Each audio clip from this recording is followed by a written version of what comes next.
Aí, gente, só uns instantinhos para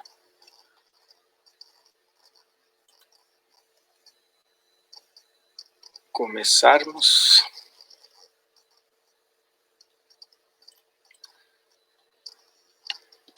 Bom, né, hoje a gente tem mais uma live das APGs do Sul. Vamos começando devagarinho. Alguns colegas ainda e outras pessoas em geral vão se aproximando do Face, começam a assistir. Mas já dá para a gente ir apontando como vai funcionar aqui hoje e como vai ser a dinâmica da nossa conversa. Primeiro, o mais importante, né?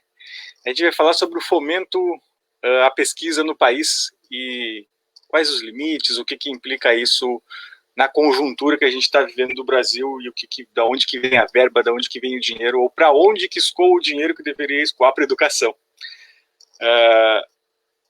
Essa atividade é construída pelas APGs da região sul, que já desde o início da pandemia vem conversando, e aí então a gente tem mantido atividades, reuniões constantes, mais no sentido de mobilizar os colegas, de tratar sobre temas estruturais, fundamentais da educação do ensino superior no Brasil, da pesquisa, da pós-graduação.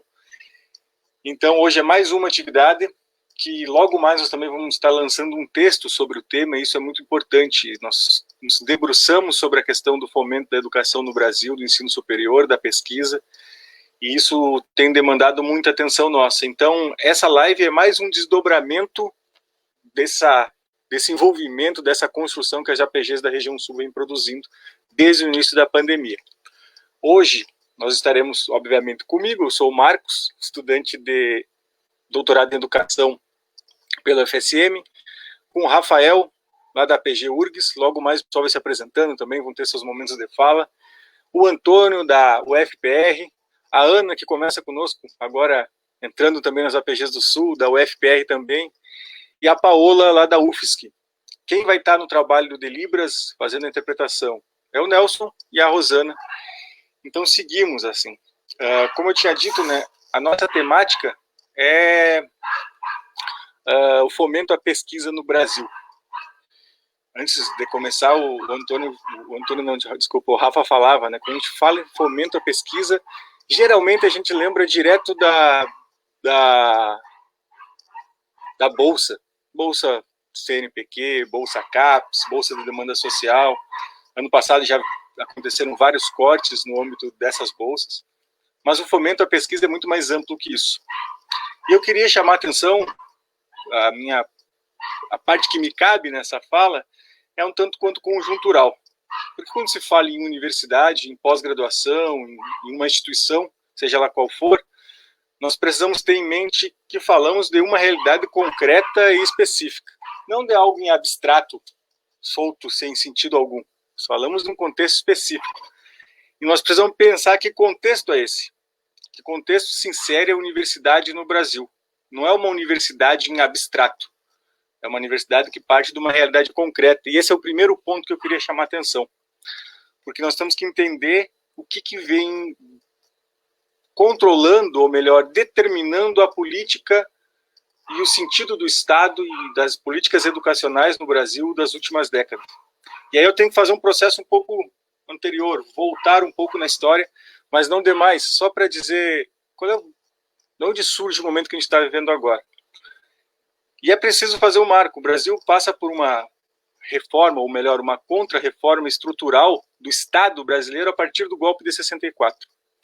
É o golpe de 64 que vai implicar em todas as contra-reformas, eu digo contra-reformas porque foram reformas contra o povo brasileiro e voltadas ao capital estrangeiro, sobretudo, que a partir de 64 que essas reformas, essas contra-reformas vão criar o Estado ou a conjuntura que nós temos hoje.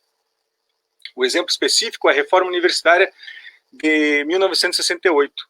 Em grande medida, a estrutura que nós temos da universidade é a mesma desde lá para cá. Isso então é um ponto importante. Quero chamar a atenção mais especificamente a partir dos anos 90.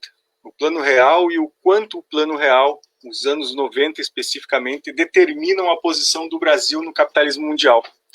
Quero dizer isso que o Brasil tem servido, especialmente de 64 para cá, mas mais conjunturalmente, dos anos 90, de 94 para cá, a reproduzir o capital financeiro mundial. O rentismo é quem tem dado a linha nas políticas do Brasil. E é esse rentismo, é esse capital financeiro que vai determinar as políticas e as funções que elas cumprem no país. Isso é só um ponto inicial, então, para a gente começar a pensar que país é esse, que Brasil é esse. Nós vivemos um Brasil que atualmente serve ao rentismo, a reprodução do capital financeiro mundial, e, sobretudo, também a exportação de commodities, né? Que é a famosa renda da terra, que é desde da soja, do café, do arroz, que agora está na pauta principal, mas, sobretudo, também minério, e o Brasil tem servido à exportação e ao capital financeiro. Eu vou abrir, antes de passar para os colegas, 3 ou 4 slides só para mostrar isso de forma mais contundente um pouco.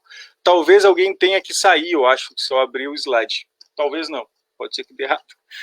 Mas vai ser importante para a gente poder entender o que eu estou dizendo. Quem é aqui do Rio Grande do Sul, gente, e olha o Jornal do Almoço, há poucos dias atrás mudou a comentarista política do Jornal do Almoço. Ela é a Kelly Matos agora. E a Kelly Matos tem mentido sistematicamente, assim como sempre a RBS mente, sistematicamente em favor do governo do Eduardo Leite e com a proposta de reforma tributária.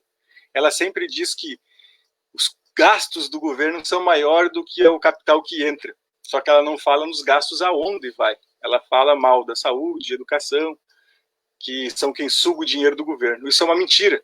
E eu vou mostrar agora rapidinho o porquê.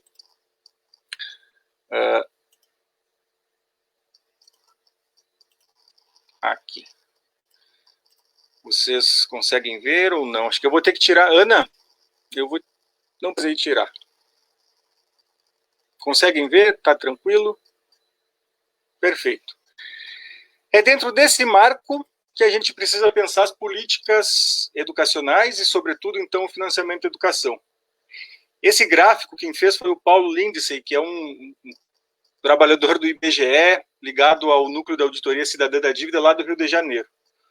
O Paulo mostrou para nós aqui as despesas da União, que são a primeira faixinha, a mais alta, o serviço da dívida e as despesas pessoal e encargos sociais. Na faixinha azul, entra todo o investimento em educação, em saúde, em saneamento básico. A faixinha do meio é aonde vai o dinheiro, aonde se drena boa parte do capital produzido no Brasil, do PIB produzido no Brasil. Então, quando a gente vai pensar e falar sobre financiamento da educação, nós precisamos olhar para esse quadro. Não dá para a gente ficar imaginando que teria como investir em educação de outra forma, ou se tem como aumentar o número de bolsas, se tem como aumentar o orçamento para a educação, o orçamento para as universidades. Quem tem mandado no Brasil, e eu disse, é o capital financeiro, justamente por aquela linhazinha do meio ali. O Brasil tem servido a reproduzir o capital financeiro mundial, a drenar por meio da dívida, do sistema da dívida, todos os seus recursos. Isso implica, obviamente, na educação. Implica no debate que nós estamos fazendo aqui. Eu vou passar para o próximo slide. Deixa eu ver se foi. Aqui. Isso são dados também do Paulo Lindsay, que mostra... Eu não vou ficar muito tempo neles, porque ele só representa aquilo que estava acima. As despesas da União, o serviço da dívida e os encargos sociais em números. Isso é desde 2010 para cá. Sempre, quase a metade do orçamento público do Brasil, sempre nessa faixinha do meio, acaba sendo o que mais drena, da onde mais se rouba o dinheiro do Brasil com base no sistema da dívida. Para passar rapidinho, isso aqui é um dado também daí da Auditoria Cidadã, que pega até 2014. Os lucros dos bancos no Brasil, eu digo que o Brasil é um paraíso dos bancos, é o paraíso do capital financeiro. O exemplo disso é que quem mais lucrou, eu não fiz com os dados de 2019, não procurei entrar neles, mas quem mais lucrou no período da pandemia é o sistema financeiro, são os bancos. Esses mesmos que agora aparecem um rombo de 2 trilhões de dólares mal explicado no resto do mundo. Então esse é um ponto específico, só para demonstrar. O lucro dos bancos lá de 94, de 96 até 2014. O plano real é fundamental para que isso se torne uma crescente no Brasil e não volte a ser o que foi em 96, 97, 98, com uma crise estrutural do capital. Mas de lá para cá, quem tem ganhado no Brasil são só os bancos. Então, isso é um ponto importante. Eu vou passar para o próximo slide, porque isso aqui já é... Esse slide é uma carta marcada já do sistema da dívida, da auditoria cidadã da dívida. É o carro-chefe deles, que fica ainda mais evidente. Isso aqui é o orçamento federal executado em 2019. Se a gente olhar, não sei se vocês veem no meu mouse, mas para a educação em geral, e aqui se implica todo o orçamento da educação, que correspondeu ao PIB do Brasil, que foi de 2,711 trilhões do orçamento executado, 3,48% foi destinado à educação, enquanto 38% destinado à amortização e os juros da dívida. Ou seja, quase a metade do orçamento do país destinado ao sistema financeiro mundial. Queria chamar a atenção, não sei se vocês conseguem ver, mas o que foi destinado a ciência e tecnologia, eu acho que estava aqui, não encontrei aqui, mas não é nesse slide, eu acho. É coisa de 0,5, 0, alguma coisinha, é um mínimo para manter, e aí entra diretamente no financiamento dos órgãos de fomento que a gente vai conversar hoje, exatamente entram também nesse 0,3 ou 0,5%. Aí eu queria fechar tratando sobre o que vai ser 2021. Para aí abrir para os colegas, a gente começar a pensar mais concretamente da onde é que a gente está falando, da onde a gente deve partir para pensar o financiamento da educação no Brasil, o financiamento específico da pesquisa e da produção científica no país. Como eu disse anteriormente, né? Primeiro ponto, nós falamos de um Brasil específico. O Brasil faz parte da totalidade do capitalismo e isso implica a regulamentação do seu Estado e de como ele vai funcionar. Esse é o primeiro ponto, não podemos falar em abstrato. Temos que sempre adjetivar. Que democracia é essa? Uma democracia burguesa. Que Estado é esse, o Estado brasileiro? Um Estado que serve ao capital mundial e que tem uma gênese subdesenvolvida e dependente. Eu queria dar o exemplo que saiu há pouco nos jornais, do que nos sobra para 2021. E lá no dia 31 de agosto, o governo federal publicou, então, encaminhou para o Congresso o projeto de lei orçamentária anual do ano que vem, 2021. E o Brasil vai ter um total de quase mais de 4 trilhões de reais do seu orçamento. E o mais assustador é que a metade desse orçamento, quase a metade dele, é destinada àquilo que o slide anterior mostrou. Então cresceu muito mais. Ano que vem vai ser, de fato, 50% do orçamento do país voltado ao sistema da dívida, a pagar bancos e a pagar um sistema que nunca foi auditado, nunca foi esmiuçado para que a gente pudesse entender e o povo brasileiro pudesse entender para onde está indo esse dinheiro. Bom, gente, eu vou interromper aqui os slides para logo passar para os colegas e ir encaminhando essa minha primeira fala mais conjuntural.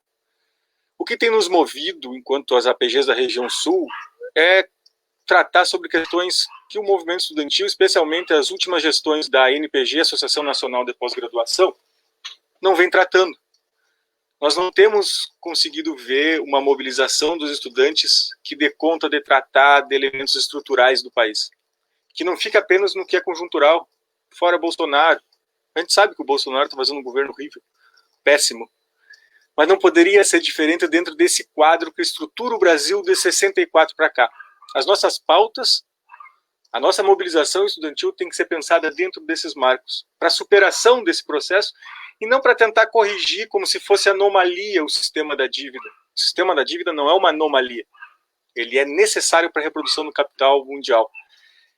E é dentro desse marco que a gente tem se organizado, tem conseguido conversar, para potencializar a nossa mobilização e para chamar para as questões mais importantes do que simplesmente ficar nos iludindo com o que é superficial. Essa é uma fala inicial, acho que depois eu volto a conversar e a gente faz um debate, também esperando que os camaradas que estão nos assistindo comentem, façam questões via o Facebook. Mas me calo por aqui, espero não ter confundido muito a cabeça de ninguém. E passo logo para o Rafa. Bom, primeiramente, boa tarde. Me chamo Rafael, eu sou da APG URGS, doutorando em Geociências e também do Movimento Correnteza. Primeiramente, queria saudar a iniciativa desse debate, porque é um assunto muito importante que a gente esteja falando aqui, né, para os pós-graduandos e pós-graduandas, de algo que é essencial, fundamental para aquilo que a gente faz, né? E como você mencionou, Marcos, né, da conversa que a gente teve, a primeira coisa que as pessoas imaginam quando falam de fomento à pós-graduação é bolsa de estudos. Mas a gente tem que entender algumas coisas que talvez estejam por detrás da bolsa, que muitas vezes as pessoas não conseguem enxergar logo de cara, né? Então eu fiz alguns tópicos aqui que eu vou abordar, né, na minha fala maior, mas, por exemplo, qual é a importância da bolsa de estudos para o pós-graduando, né? A outra coisa que é muito importante, né, que a gente precisa levar esse movimento adiante é fazer com que as pessoas compreendam que a pós-graduação e a pesquisa é um investimento e não é um gasto. E que ela sim traz retorno para o desenvolvimento do país. Então, a gente tem que estar sempre lembrando as pessoas disso, porque isso geralmente não sai do ambiente científico, universitário, para fora. Isso não é passado para a sociedade, essa importância, né, daquilo que a gente faz. E isso, né, ocasiona uma coisa muito grave, que é a fuga de cérebros, que é uma coisa que, infelizmente, é uma decorrência desse baixo investimento em pesquisa, ciência e tecnologia.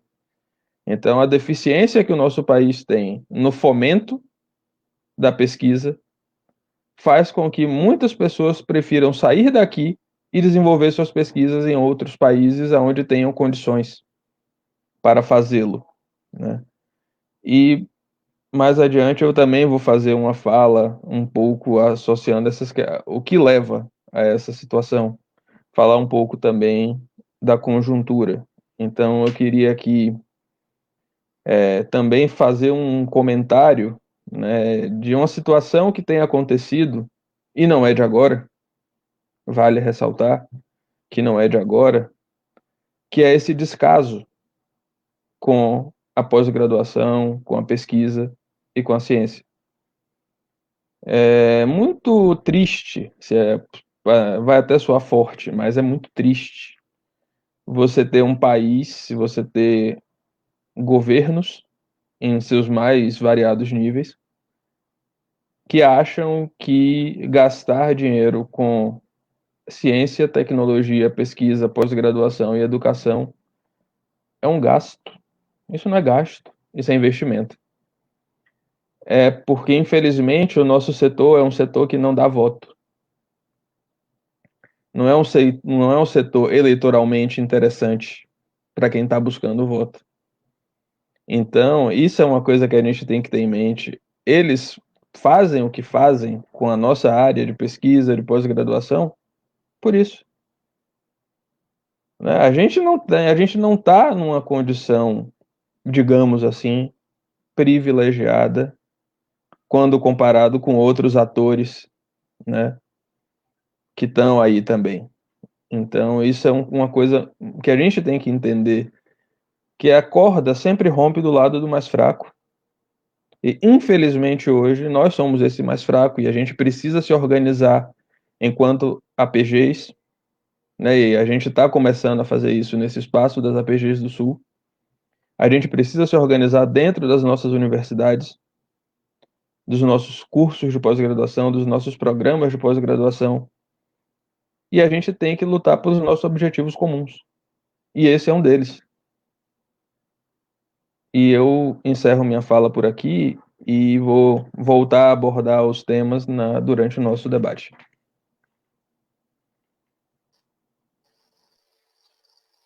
Isso, acho que fica Paola, Antônio, quem quiser pegar a fala, está aberto. Ok, vou tentar iniciar. Espero que vocês estejam me ouvindo. Eu sou a Paola, sou mestranda do curso de Filosofia da UFSC e atuo na PG da UFSC, né? Bom, vou tentar pegar algumas coisas que o Marcos colocou, um pouco das coisas que o Rafa colocou, para falar sobre o fomento e falar sobre o que a gente faz diante da situação da educação e da pós-graduação brasileira, né? Bastante com base na discussão que a gente fez anterior, né, a essa live, assim. Bom, se como o Marcos disse, né, quem determina o funcionamento, né, do Brasil é o capital financeiro, né, na educação a expressão disso aparece de maneira muito explícita, como o Marcos mesmo já comentou, né, durante a ditadura, né, quando era feito entre o Brasil e os Estados Unidos um acordo que visava transformar o ensino brasileiro a partir dos padrões, né, ditados pelo país norte-americano. Então, a gente costuma dizer que a educação ela emancipa, né? Que a educação por si só pode salvar o mundo, né? Mas lá durante a ditadura e ainda hoje, a reforma universitária de 68, que cunhou, né, a universidade que a gente tem, fixou de uma maneira bastante determinante a nossa educação como um mecanismo, na verdade, regulador dos interesses de uma determinada classe social, né? Que é a classe dominante burguesa. A pergunta interesse, né, da classe dominante, e é claro que sem tom de ironia, é interesse da classe dominante salvar o mundo, vamos dizer assim, ou melhor, né, salvar o mundo, salvar o país, salvar a população, são coisas que parecem abstratas demais, mas para conseguir qualquer uma dessas coisas, a gente teria que, acho que a gente minimamente concorda, né, que demandaria pelo menos acabar com a miséria, acabar com o analfabetismo, com a fome, com o desemprego. Uma das vias, não a única, né, pela educação. É interesse da classe dominante, então, fornecer essa educação?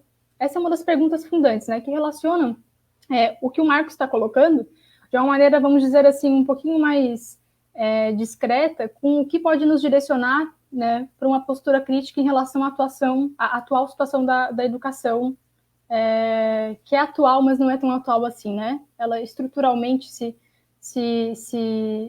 reproduz de uma maneira que é bastante continuada, na verdade. Então, a ideia mesmo lá durante a ditadura, né, era de que a universidade fosse, de fato, uma grande empresa, né? E nisso estava subentendido ali fatores de lucro, algum nível de relação entre investimento público e o setor privado, etc. Hoje a gente vê isso assim, muito ampliado, muito aprofundado, né? Com muitas diferenças, mas é praticamente lugar comum para a gente, né? E aí, quando se trata dessa relação público-privada para a questão de investimento em educação, que envolve, né, a questão do fomento, muito explicitamente, né, de fomento e apoio à pesquisa científica, ao desenvolvimento tecnológico, eu gosto bastante de lembrar de um comentário do Darcy Ribeiro, né, em que ele pergunta algo mais ou menos do tipo, o que tem por trás de tudo isso? Né? Essa é uma das perguntas da postura crítica, né, que como universitário a gente tem que ter, porque afinal de contas dizem que a universidade direciona a gente, né, para posturas mais críticas, né, do que aqueles que não tiveram acesso à universidade. Então a gente tem que colocar isso à prova, né, e se perguntar o que está por trás, né, disso tudo, né, do fomento privado, por exemplo, das relações público-privadas que a gente vê, né, acontecendo, né, na pós-graduação, mas não só na educação de um modo geral. E aí, enfim, Darcy, né, só relembrando um pouco do Darcy aqui, ele continua comentando, né, o que há por trás, né, perguntando, né, o que é por trás da generosidade com que as fundações, os banqueiros, né, os governos estrangeiros oferecem empréstimos, né, e patrocinam as investigações científicas no nosso país, né, quando patrocinam, né. Se a gente não consegue afirmar que tudo isso, né, tem uma intenção intrinsecamente negativa, e que todas essas propostas elas são de saída inconvenientes, né, a gente tem que pelo menos admitir que elas têm sempre conteúdo político não explícito, né, porque primeiro que tudo tem conteúdo político, né, e essas têm conteúdos políticos não explícitos, por mais que não seja isso que seja colocado para a gente. E aí, muito dessa constituição, dessa articulação entre a PGSul, vem do fato de que a gente precisa estudar isso a fundo, porque sem um amadurecimento político, né, sem uma consciência crítica, né, para avaliar questões como essa, e como essas que eu coloquei, que algumas que o Marcos e o Rafa trouxeram, que estão relacionadas ao fomento, mas não estão relacionadas só ao fomento, a gente continua vendo a educação brasileira como um mero mecanismo de dominação, né? E aí, dia após dia, a gente vai recebendo, né, de um jeito bastante impotente, assim, uma série de notícias sobre cortes de bolsas, né? Porque, afinal de contas, o governo quer privilegiar a classe burguesa, vai continuar cortando do público para direcionar para o privado, vai dar prioridade para o sistema da dívida, né? E é nesse sentido, é por isso que o nosso papel, né, mas não só da gente que está aqui falando, mas de cada estudante, né, do país, da graduação, da pós-graduação, enfim, entender exatamente que modelo de universidade é esse que a gente tem, a quem que ele convém, né, qual a função que ele cumpre no cenário geral do país e também qual a função que o país tem em relação ao mundo, né, na produção de capital. Então, só assim a gente passa a entender os problemas do ensino superior e os percalços que a gente vive, né, no desenvolvimento, na tentativa de desenvolvimento científico e tecnológico nos nossos espaços de pesquisa, né? Alguns já comentados por nós e tudo mais, pelo menos internamente, assim, né? Todos os problemas que o pessoal relata em laboratório, em pesquisa em campo, né? E nada disso é por causa natural, né? Enfim, quando a gente começa essa discussão e vai se dando conta de que isso tem uma razão estrutural, uma das perguntas que a gente se fez, né, nessa articulação foi o que a nossa entidade nacional está fazendo, né, diante disso? O que a Associação Nacional de Pós-Graduandos está fazendo diante disso? E aí a pergunta que eu coloco para vocês: petição online, ela força o governo, né, que privilegia a classe dominante, né, a investir mais em educação? Né? Ato de um dia faz isso? Né? Não estou menosprezando completamente, tá? Vamos dizer assim, o que há de simbólico nessas atitudes, né? Mas isso resolve o nosso problema? Essa é a questão, né? E qual é a educação que a gente tem, né? Quantos colegas a gente conhece que assumem uma postura crítica, né? Porque a educação universitária, né, concedeu a ele uma educação crítica, né? A resposta, desculpa, né? A resposta é triste, porque pouquíssimos, né? A maior parte dos estudantes críticos, né, não encontraram criticidade nas universidades públicas, né? Mas talvez se aproximaram muito delas, alguns encontraram nelas, né? Mas é quase como aquilo que foge à regra, né? A maior parte da criticidade que a gente conquista é por experiências, né, vindas de fora, né? Quando a gente se dá conta que estuda, e mesmo assim vai se deparar ali na frente com o desemprego, né? E aí vai compreender determinadas coisas pela própria realidade, né? Enfim, e pelas experiências que mostram que educação por si só, de fato, não salva o mundo, né? Então, já começa por aí, né? Essa discussão sobre a universidade, né, que a gente tem, como ela nos forma, como ela é financiada, que classe ela privilegia, tudo isso merece ser discutido, merece a atenção de todo estudante universitário de graduação e de pós-graduação, e é trabalho das nossas entidades gerais, no caso da nossa entidade geral, mas, né, na graduação a gente poderia se referir à UNE, por exemplo, de organizar grupos, né, que regionalmente, estadualmente, né, fomentassem, né, essa politização e essa construção crítica da nossa cidadania, enfim, de modo geral, né, falando por alto, assim. E aí a pergunta de novo, né? Estou lançando uma série de perguntas aqui, porque eu acho que essa é a forma que a gente vai fomentar, né, para quem está vendo e aqui durante essa conversa, aquilo que merece um pouquinho da nossa atenção para ver, né, se as respostas, né, que a gente pode dar, elas são nesse momento satisfatórias, assim. Tudo isso, né, que mereceria entrar, né, na atenção dos estudantes, é fomentado pela UNE, pela NPG? Não é. E por que não é? Né? e aí eu vou me encaminhando um pouco quase para o final do que eu gostaria de falar, assim, hoje a gente tem uma entidade nacional, a NPG, aparelhada, né, por um partido que vem desenvolvendo explicitamente uma determinada política, né, falando por alto, né, a política do parlamento e a política do vamos perder, mas vamos perder, né, o menos possível, vamos tentar perder o menos possível. Né? E aí a gente sempre perde tudo, né? E aí a gente quase já nem tem, né? E aí a gente perde o que a gente quase nem tem.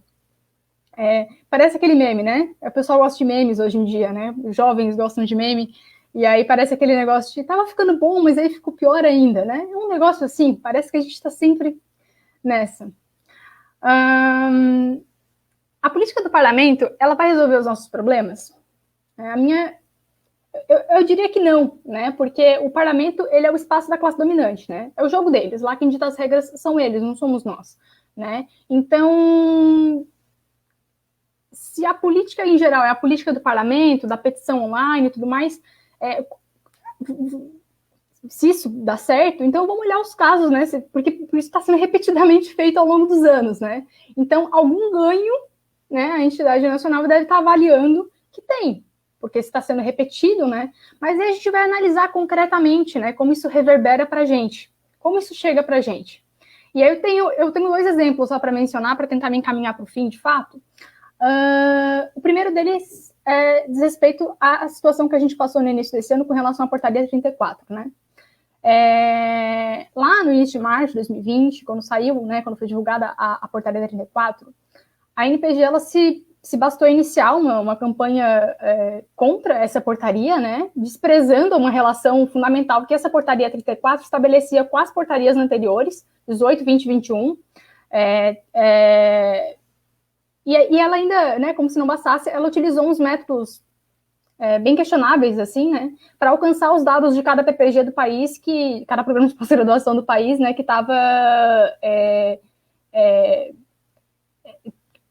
que recebeu efetivamente os cortes de bolsa naquele momento, né? Então, o que ela fez foi abrir um formulário, né, para que os estudantes respondessem, enfim, quando ela podia, né, ter entrado em contato com a FOPROP, por exemplo, né, com o Fórum Nacional de Proretores de Pesquisa e Pós-Graduação, porque eles tinham esses dados, né, ou eles podiam solicitar esses dados muito rapidamente.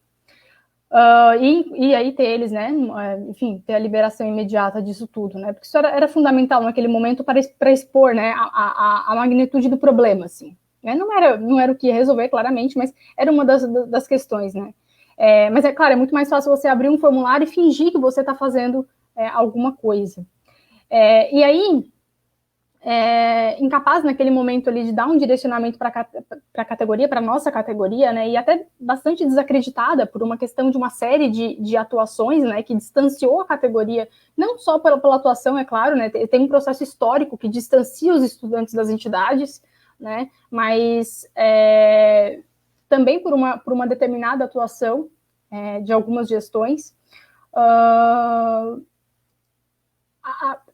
Naquele momento, o que a NPG fez foi uma série de petições online, enfim, abaixo-assinado, tudo que, assim, sem a força política, né, que só podia advir da massa estudantil engajada, né, acaba se transformando em absolutamente nada, porque a petição online não transforma, né, nada disso que a gente está falando que diz respeito à estrutura, né. Isso para falar de um exemplo apenas, né. Naquele momento, inclusive, eu imagino que para quem recebeu os cortes de bolsa, né, que vieram direcionados a partir da portaria 34, isso que foi feito pela Nacional pareceu quase uma brincadeira de mau gosto, né, porque você tem a sua remuneração cortada e, de repente, o que está se fazendo é uma petição online, né. Antes disso, lá em 2019, né, e aí eu vou dar o meu último exemplo aqui para parar de falar, que já fala muito, quando enormes cortes orçamentários, né, foram feitos nos IFES, a NPG ela não manifestou uma palavra, né, em favor do que era, né, conclamada nacionalização de uma greve da educação, que era reivindicada pelos estudantes, né, de todo o país, mas pior do que isso, né, e ao contrário disso, ela ressignificou a palavra greve e chamou uma greve nacional da educação, né, que foi colocada como uma paralisação de 2 dias, né, quando não apenas um. Na verdade, foram 2 dias de paralisação, 1 dia de ato, né, de rua. Bom, em que pese mencionar, isso não é uma greve, né? Enfim, no meio disso, né, antes desses 2 dias de paralisação, dia 2, dia 13, e aí eu menciono isso porque é muito caro para mim, eu estive lá na greve da UFSC, construí a greve dos estudantes, a gente fez uma greve de mais de 1 mês, uma primeira assembleia de 5.000 estudantes de graduação, pós-graduação, estudantes de todo tipo para recusar, né, o Futuris, que naquela época era o que estava sendo apresentado, enfim, todo o contexto de cortes orçamentários. Uma greve estudantil gigantesca, declarou greve na graduação. No dia seguinte, a gente declarou greve na pós-graduação, com uma assembleia histórica também. Por 1 mês e meio, estivemos em greve. Isso já foi mencionado aqui em lives anteriores da PGSul por um outro colega de gestão meu.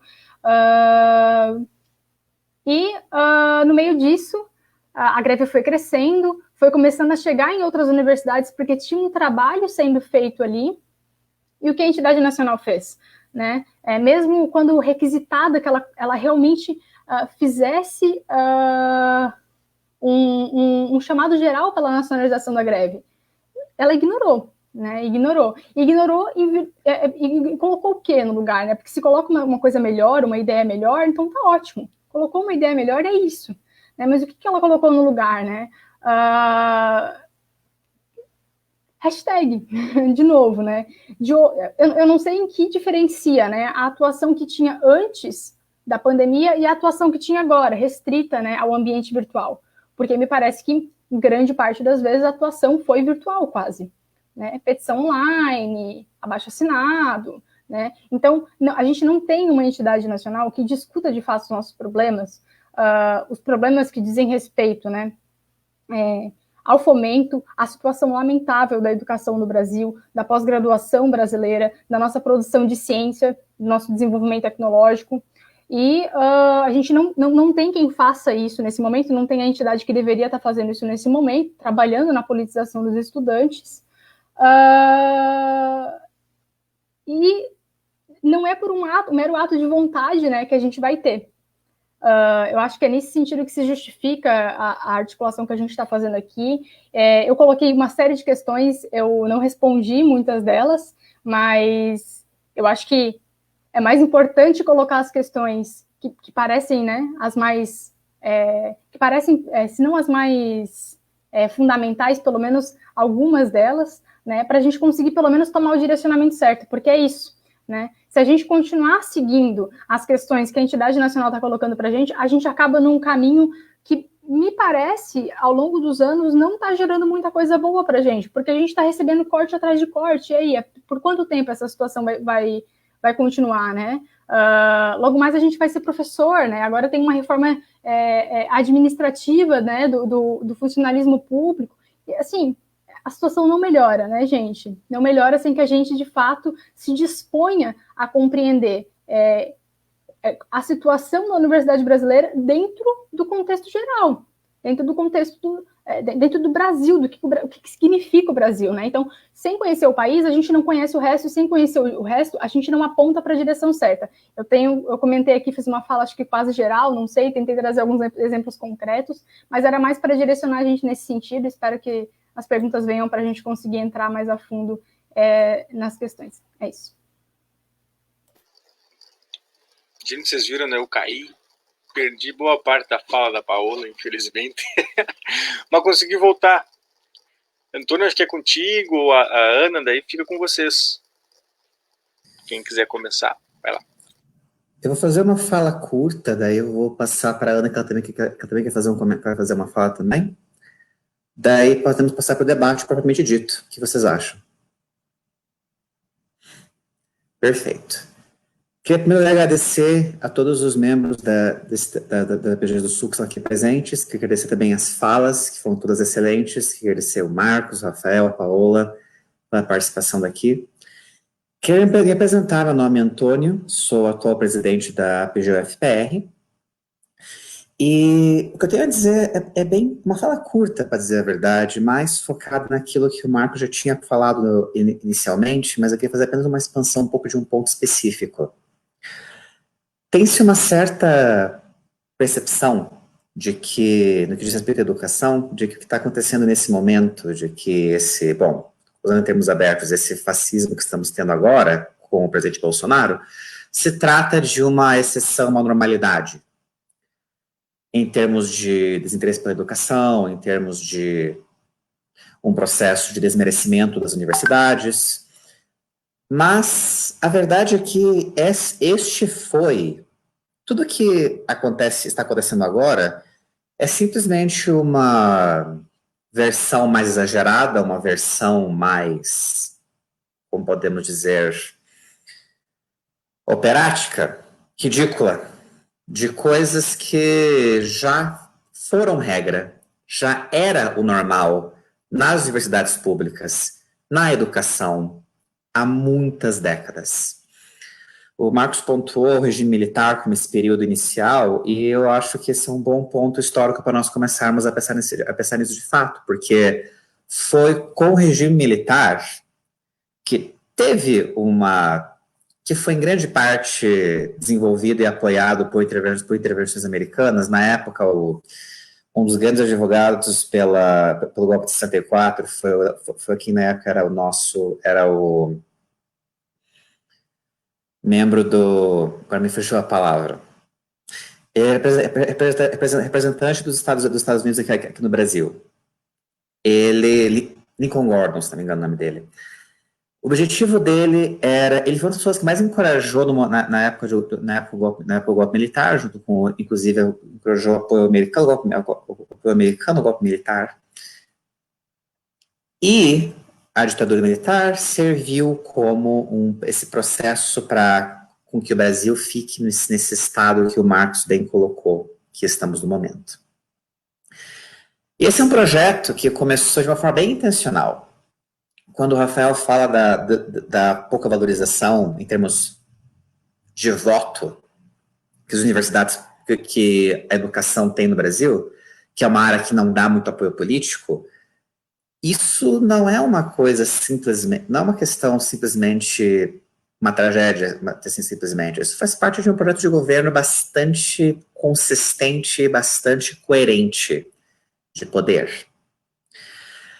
Vemos agora esse tipo de sinalização acontecendo até hoje. E muito do motivo pelo qual tivemos esse levante autoritário, este levante neoconservador, neofascista aqui no Brasil, vem, em parte, por conta das iniciativas, das lutas que universidades públicas e que alunos de universidades públicas têm feito no sentido de tentar conquistar um espaço nas ciências cada vez maior no cenário internacional, entre outros fatores, é claro, mas esse com certeza foi um deles. O Brasil faz ciência, em algumas coisas o Brasil faz ciência melhor do que qualquer outro lugar do planeta. Isso é o tipo de coisa que deveríamos ter orgulho, deveríamos ter uma posição de defesa maior em termos nacionais, é o tipo de coisa que nós deveríamos lutar, ter cada vez mais uma organização no sentido de aprimorar, desenvolver e encorajar esse tipo de pesquisa aqui no Brasil em um nível nacional.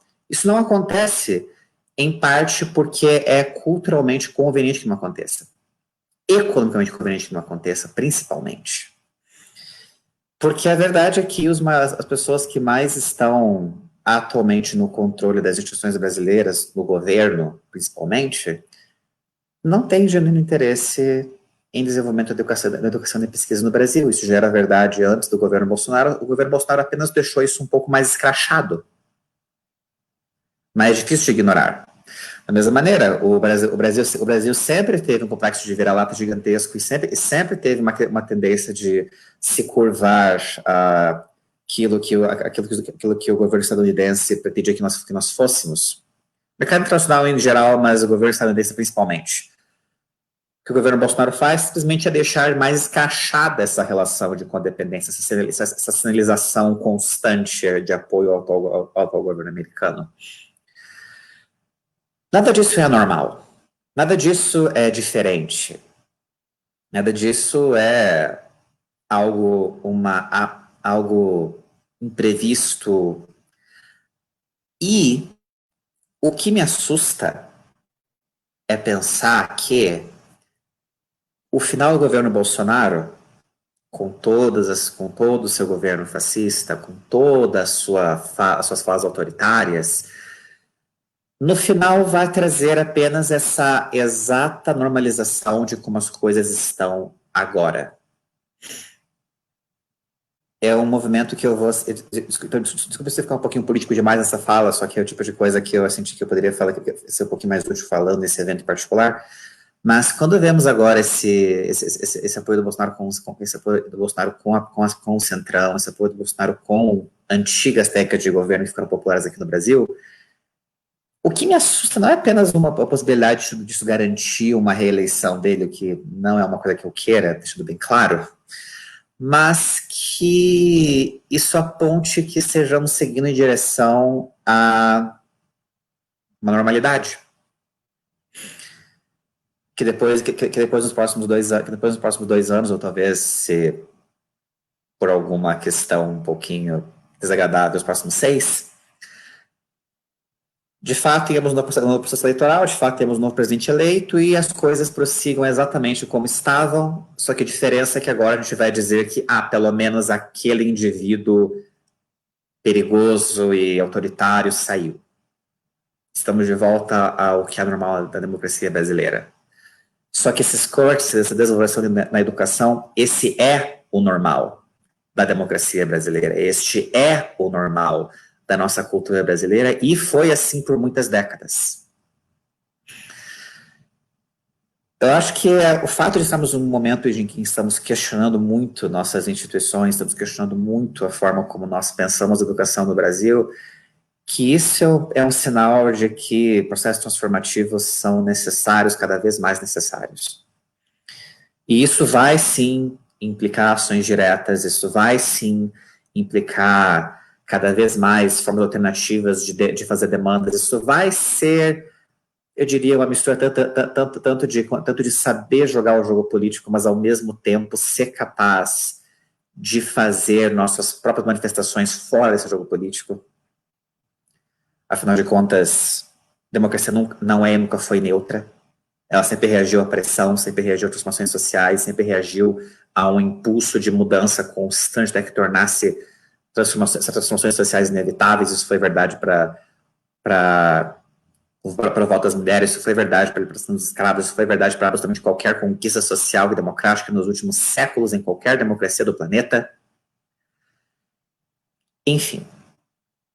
Eu acho que o que eu quero dizer com isso é que não nos enganemos quando pensamos que o que vivemos agora é apenas um regime de exceção. Com certeza esse é um regime de exceção democrática. Isso não é uma coisa que eu tenho que dizer, que eu posso dizer com certa segurança. Mas não nos enganemos em pensar que esse regime de exceção é fruto de uma normalidade na realidade brasileira. É apenas uma exacerbação daquilo que sempre foi a realidade brasileira. E, dependendo das lições que nós vamos aprender nos próximos anos, dependendo das atitudes que nós vamos tomar nos próximos anos, esse normal vai simplesmente continuar mais um pouquinho. Eu quero encerrar numa nota um pouquinho mais otimista e dizer o seguinte: essas ações autoritárias, historicamente falando, elas sempre são resultado de elas sempre são repuxo. Perdão, sempre são repuxo. Sempre são consequência do fato de que existem ações e mudanças contundentes acontecendo. O que motivou muito do que estamos vivendo aqui foi uma frustração generalizada em termos de classe social, em termos de pessoas de diferentes identidades sexuais, grupos raciais estarem ganhando mais espaço, estarem ganhando mais força, é o fato de que tivemos um momento de um breve momento de maior valorização da pesquisa aqui no Brasil. Pode dizer ser melhor, poderia ser bem melhor, mas aconteceu. Então, eu diria o seguinte, se de fato estamos vivendo esse momento histórico que nós estamos vivendo agora, é porque esses movimentos têm efeito. É porque essas ações políticas têm efeito. Tem efeito tão contundente que é necessário um projeto autoritário para tentar fazer esse repuxo para ficar de volta as coisas como elas estavam antes. Isso, para mim, é ao mesmo tempo frustrante, mas também um tanto esperançoso em termos mais realistas. Que quer dizer que, se esse repuxo é necessário, se continuarmos puxando em diferentes estratégias diferentes formas de estratégias, podemos conseguir, se não chegar no momento ideal que deveríamos chegar em termos de educação, evolução e pesquisa no Brasil, pelo menos estaremos um pouquinho mais perto. Era o que eu tinha a dizer a respeito e muito obrigado. Espero poder ficar por mais debates. Agora eu passo a palavra para a Ana. Pessoal, boa noite. Eu vou fazer uma fala breve. Eu sou capixaba, né? Sou do Espírito Santo. Eu cheguei na Universidade Federal do Paraná esse ano, de paraquedas, para fazer meu doutorado. Sou doutoranda no Programa de Ciências dos Solos. E eu estou enfrentando toda essa bomba louca que veio com os cortes das bolsas. Eu saí da minha terra natal, deixei a minha vida que já estava encaminhada em amor pela ciência, né? Porque a gente sabe que não é fácil e que é uma escolha doída, requer muita renúncia, a gente está na vida acadêmica, para chegar num local totalmente diferente, longe das pessoas que eu conheço, e você levar um golpe de que você não vai ter mais a sua bolsa, o que vou fazer, isso é muito duro, porque a pós-graduação não nos garante um futuro, não, nos garante um futuro, né, mas não nos garante um emprego, a certeza de algo concreto depois disso. O Rafael falou muito bem isso, o Antônio falou muito bem isso. E tem muitas coisas na nossa sociedade hoje que estão enraizadas, e o fato da expressividade da educação, hoje, como o Antônio falou, a atual conjuntura é da normalidade, que tudo isso que está acontecendo é normal, é assim que tem que caminhar, não. E está muito enraizado na nossa sociedade de que a educação não é tão importante. É importante você ir para a escola, aprender a ler e escrever. Os nossos pais falavam que a gente tinha que estudar para não ser como eles, para ter um futuro melhor. Mas o estudar também estava muito ligado ao você ter uma vida melhor financeiramente. E a sociedade, ela não entende que nós, acadêmicos, pós-graduandos, estamos aqui renunciando tantas coisas, fazendo com que a sociedade caminhe, evolui, que a gente tenha tecnologia, que a gente tenha melhorias, que a gente consiga produzir mais com menos. A sociedade não entende isso, né? É como os militares falam, eu sou militar e a sociedade é civil. Nós somos acadêmicos e os civis, eles não entendem a importância de que é a gente que cria, que é a gente que melhora, que é a gente que adapta.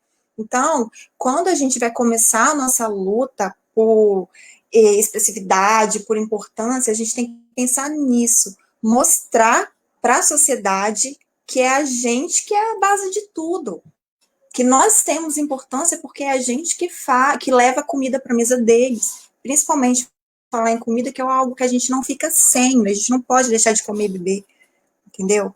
Então, a gente precisa tirar as raízes aí dessa falta de importância que a pessoa tem que estudar só para ter o retorno financeiro. Não, o retorno é para toda a sociedade, para todas as coisas que nós usamos, para o ar que a gente respira ser melhor, para a saúde que a gente utiliza ser melhor. Então, nós precisamos estar focados nisso, tirar e desincumbir da sociedade isso de que a universidade ela não é importante, que ela é só geradora de renda para a pessoa que a frequenta. E, diante disso, a gente dá seguimento às nossas lutas, né, para a gente atingir lá dentro do nosso governo o que a gente precisa. Mas também na atual conjuntura do país, hoje a gente tem esse presidente que não nos representa, porque não foi grande maioria que votou nele, ele está lá, mas não é por vontade da grande maioria da sociedade. E eu acredito que isso tenha acontecido porque a gente se separou tanto em panelinhas que quiseram tanto fortalecer as suas paixões que na hora de se unir não se uniram por orgulho, por uma paixão, e as coisas aconteceram como estão. Nós, da APG, né, Antônio, nós somos uma diretoria recente, nós entramos, assim, dentro de um período de consulta para reitor na nossa universidade, e a nossa principal luta é para que a autonomia universitária, a democracia seja respeitada. E junto disso, eu falo mais uma vez, nós acadêmicos precisamos que a sociedade que está ao entorno também entenda a importância disso, né? Porque somos um todo, é um ciclo. Eu acho que o Antônio depois vai pontuar mais algumas coisas, né? A fala de todos vocês foram muito importantes, foram muito em cima mesmo do que a gente está discutindo. A conversa de vocês já está bem mais avançada, estou iniciando com vocês agora, vou ficar todos ouvidos para ver como vocês estão discutindo. E é isso aí, pessoal. Contem comigo, contem com a gente, estamos aqui a todo vapor, com toda garra, com toda esperança sempre de que tudo vai melhorar. Sou super otimista, ali, né, Antônio? Sou super otimista, tudo vai ficar bem, tudo vai melhorar. Vamos conseguir. Encerro minha fala aqui, obrigada. Valeu, Ana. Que algumas questões já começaram a aparecer ali no chat, eu vou pegar aleatoriamente, mas teve uma que me chama muita atenção, porque ela consegue congregar outras questões. Eu vou comentar rapidinho ela, e aí passo para os colegas também para que comentem, e a gente vai pescando outras para fazer o debate girar, né, gente? Eu não sei o que o Victor tomou, mas ele veio direto no ponto, cara. Tá ligado? Uma questão importante. Diz ele na questão, né? Hoje, universidades federais por todo o país, como na URGS, lá onde está o Rafa, sofrem com interventores.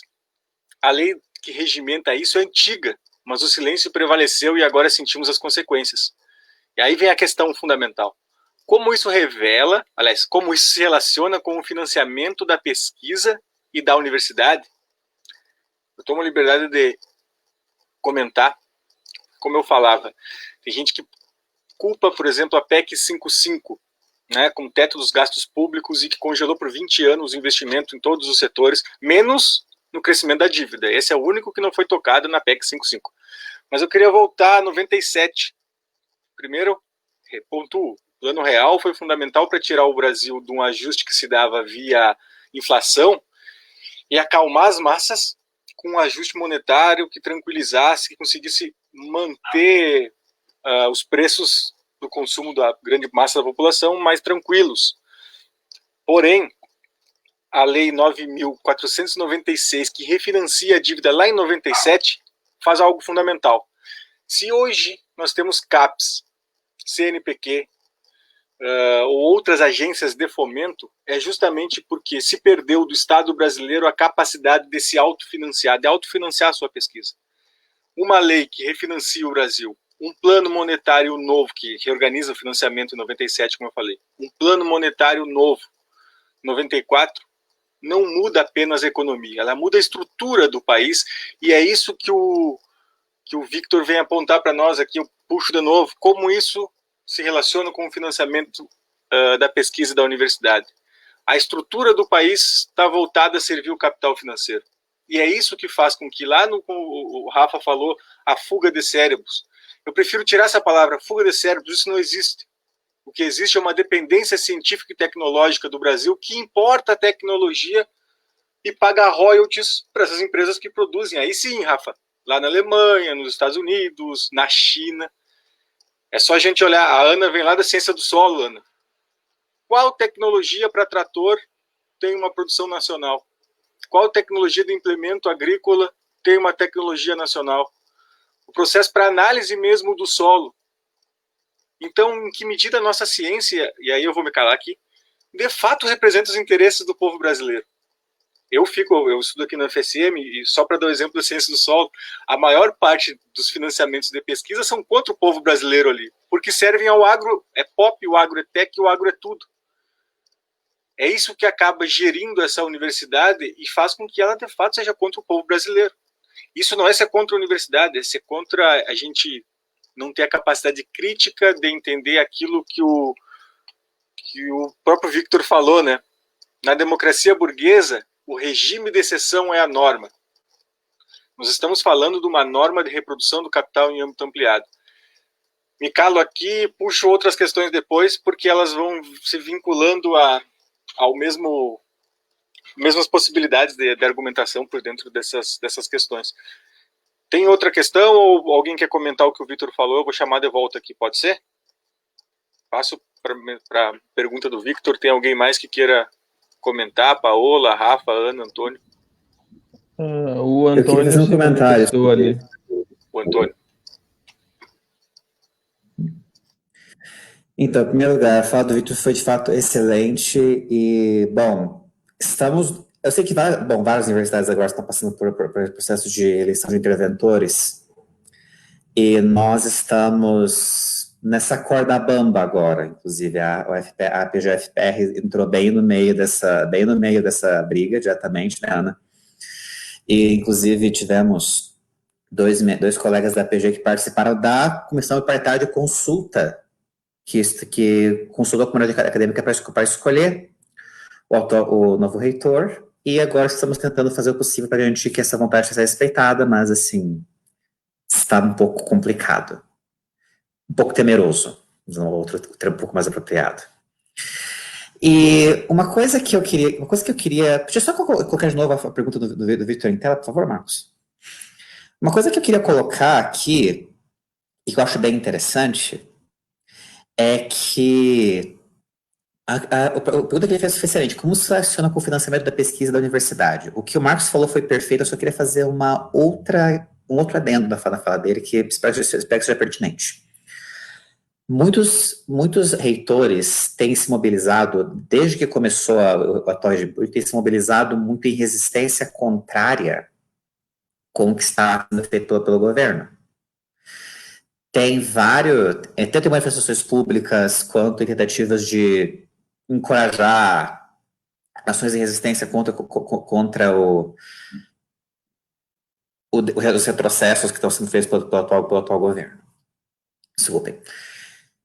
Nesse sentido, é muito mais interessante, é muito útil, muito interessante você tirar da posição de poder e de fala e de influência administrativa pessoas que podem representar um problema para você e colocar no lugar pessoas que vão estar mais alinhadas com aquilo que você quer que eles façam, pessoas que aceitem mais passivamente suas decisões, seus cortes, suas mais questionáveis demandas.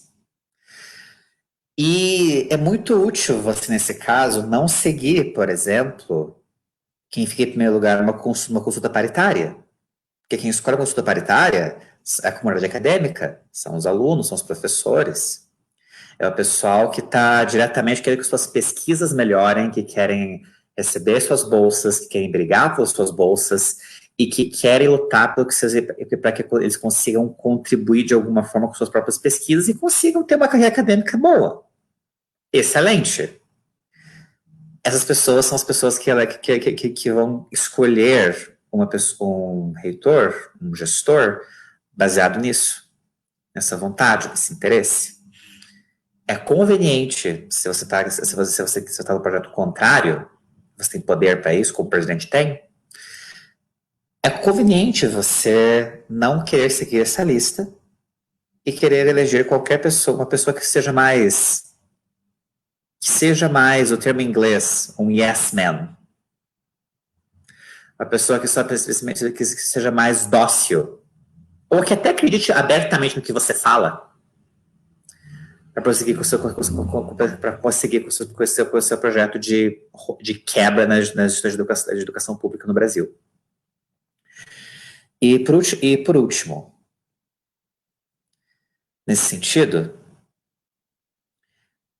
agora eu vi a doutora de lá, perdi a fala, desculpem, se for o caso depois eu lembro o que falar. Mas é isso que eu quero dizer basicamente. Que existe uma relação direta existe uma relação direta, né, no que diz respeito à nomeação de interventores e esse corte de financiamento das universidades públicas. Lembrei. E isso também é uma boa ordem para lembrar que a legislação da lista tríplice é tão incrivelmente arcaica e estamos pagando tão caro pelo fato de que não teve nenhuma mudança nelas nos últimos anos, que é impressionante. Eu só queria deixar esse desabafo, para dizer a verdade, porque quando eu falo de coisas que a gente devia começar a repensar depois que esse período para continuar brigando nos próximos anos, décadas, acabar com isso, com essa legislação, eu acho que é uma delas. E nunca ficou tão claro quanto agora. A autonomia universitária é uma garantia constitucional. E não existe argumento que me convença que colocar que uma lista tríplice respeita essa garantia. Era só isso. Obrigado. Isso aí. O Rafa? Tá contigo, Rafa? Ou a Paola? Bom, tudo bem. Vamos aqui. Eu queria primeiro dizer que a pergunta que o Vitor Hugo fez é muito pertinente. É uma pergunta que bate muito com a realidade. E também pegando uma carona nisso que o Antônio acabou de falar, a última parte da fala dele é uma coisa incrível. Como é que existe uma lei que vai contra o que a própria Constituição diz? Porque a Constituição fala em autonomia universitária. E existe uma lei que institui uma lista tríplice. Essa lei sequer foi revogada. Né? Então é uma luta também aqui que a gente poderia encampar, é que essa lei fosse revogada. Porque ela não faz sentido. Essa lei não existe. Ela é uma lei assim completamente, é uma coisa anacrônica. Não tem fundamento. Né? É claro que existe um fundamento de dominação em cima da gente, óbvio. Não quero entrar muito nesse mérito, né, para que a vontade soberana das universidades não seja respeitada ou possa não ser respeitada. Mas isso aqui é uma situação bem complicada, né? E aí eu queria trazer um ponto aqui para o debate, né, que é muito interessante, como eu falei anteriormente. Todo mundo, quando fala em fomento à pesquisa, a primeira coisa que vem na cabeça é bolsa. Mas você já parou para pensar para que serve a bolsa para o pós-graduando ou para a pós-graduanda? As pessoas muitas vezes se esquecem que a gente não tem salário, que a gente não tem direito trabalhista e que a gente não pode ter nenhuma outra remuneração que se associe à bolsa, exceto se você for professor substituto, que você pode associar o vencimento do professor substituto à bolsa. Então, a bolsa é utilizada pelo pós-graduando para sobreviver. Ele tem que pagar moradia, ele tem que pagar alimentação, despesa com transporte. E não bastasse todos os gastos normais, e aqueles que têm família ainda usam o dinheiro da bolsa para sustentar a família, a gente ainda tem que pegar este valor de bolsa, o pós-graduando ainda tem que usar o valor que recebe de bolsa para custear sua própria pesquisa. Né? Então, em alguns casos, as pessoas, e foi até uma discussão que a gente acabou tendo em momentos anteriores, eu, a Paola e o próprio Vitor Hugo, que foi justamente a questão das pessoas que trabalham ou em laboratório ou em campo, que precisam usar o valor da própria bolsa para custear essas atividades. Então, é uma coisa muito cruel com o pós-graduando e a pós-graduanda quando você tem uma bolsa que não é reajustada há 7 anos. São 7 anos sem reajuste de bolsa, não são 7 dias, não são 7 meses.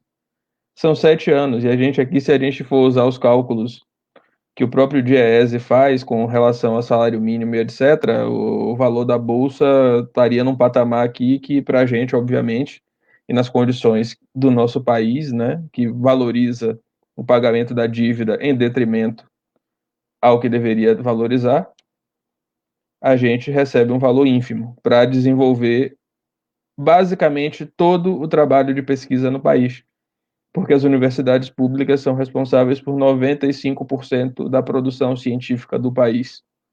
Está nas costas de professores, pesquisadores e pós-graduandos. Então, é um absurdo. Então, quando você pega uma situação dessa, você ainda tem que tirar da sua bolsa, que já é pouco, um dinheiro para pagar tradução de artigo científico, para pagar xerox, porque você não tem apoio, porque até os próprios projetos de pesquisa estão sendo cortados e os próprios professores orientadores também não estão tendo outras fontes de onde tirar recurso para colaborar com a própria pesquisa. Então, essa é uma situação que a gente tem que estar sempre levantando essa bola, levantando essa bandeira. Porque a bolsa é a sobrevivência do pós-graduando dentro da universidade. Ela não é esmola, como muita gente acha que é. A bolsa é um mecanismo que garante o funcionamento minimamente decente do sistema de pós-graduação no país. Então a gente tem que lutar muito para que essas bolsas sejam valorizadas. Não é só por conta do valor financeiro. É pelo valor de quem está no dia a dia dando a cara para bater dentro da pós-graduação e dentro das universidades. Essa é uma coisa muito importante da gente estar abordando aqui. E uma outra coisa, que aí é uma associação que se faz, diante de todo o quadro que você, Marcos, bem mostrou, que o Antônio também mostrou na fala dele, a Paola também passou um pouco próximo a isso, é a questão de se enxergar pesquisa, ciência, pós-graduação como gasto e não como investimento. Então, quando a gente vê sucessivos cortes na CAPES, no CNPq, no próprio orçamento do MEC, do MCTI, o que é que a gente é levado a pensar? Ora, as pessoas não têm interesse que se invista nessa área. Se estão cortando é porque essa área nunca foi prioridade, nem nunca vai ser. Existem outras prioridades, né? E isso é um problema gravíssimo, né? Porque isso afeta o dia a dia de quem faz, de quem está dentro da pós-graduação. Isso afeta o dia a dia da universidade. Como a gente já comentou em momentos anteriores, tem universidades que quase 95% do valor que arrecadam é para pagar folha. E os outros custos da universidade para manutenção, para pagar água, luz, telefone, manter laboratório, segurança e etc. Tudo isso está num bojo desses cortes. Todo o valor que é cortado não é um corte, é uma facada no coração de quem luta por melhorias dentro da nossa área. Né? Todos nós aqui temos essa visão e essa obrigação, né? Então é uma coisa muito, muito complicada, né? Ainda bem que a gente está falando desse assunto aqui.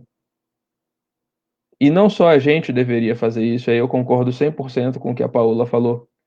O nosso órgão de classe deveria estar puxando este debate também.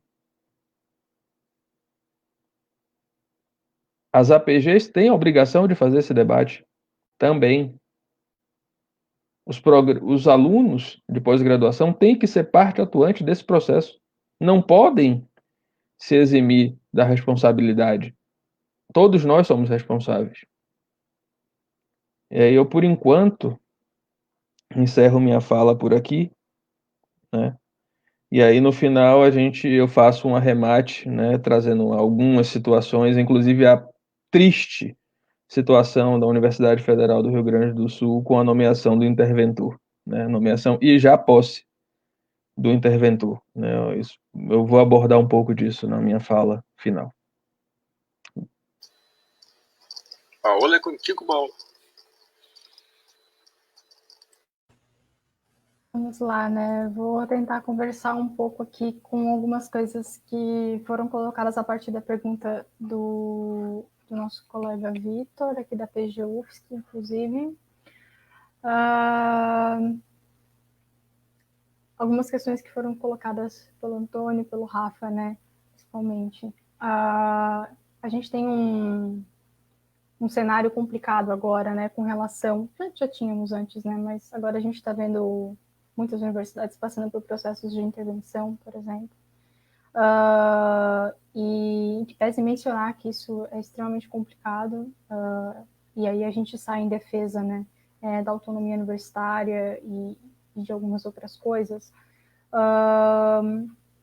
Eu volto um pouco naquilo que eu tinha mencionado lá no início, que é um pouco do papel crítico, né, que a gente tem que ter em todas as situações, né, e não abrir mão, principalmente pela condição de estudantes, né. Claro que em situações de extremo, vamos dizer assim, de sensações de extrema derrota ou de grandes perdas, a gente vai optar por aquilo que imediatamente é o menos pior, né? E aí a gente fala de outros reitores que tinham, ou, né, alguém que está menos alinhado com o governo, etc. Mas eu acho que antes, se a gente realmente quiser ter um senso crítico, né, uma consciência crítica, para além dessas questões são muito importantes, né? Não estou tirando o mérito delas, assim, mas eu acho que há um passo mais preciso, que vai mais em direção a alguns problemas que são que estão muito na raiz das nossas questões, assim, daquilo que aparece para a gente, que a gente precisa investigar, né? Uma desses pontos, para mim, é o papel das reitorias, né? Se a gente for avaliar. Na UFSC, pelo menos desde enfim, em diferentes situações, né? As reitorias, a reitoria aqui, se mostra muito como uma administradora das perdas, né? Então, as derrotas são anunciadas de cima, né, os mandos e desmandos vêm de cima para baixo. Isso que o Antônio coloca, né? As reitorias deveriam organizar categorias. Claro que ótimo se elas fizessem isso, né? Mas o que elas fazem, né? O que elas se competem, né?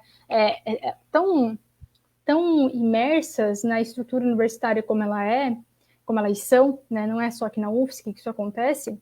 O primeiro movimento das reitorias é administrar as perdas. Então, elas tentam descobrir o que elas vão fazer para manter a universidade aberta num contexto de cortes massivos, por exemplo.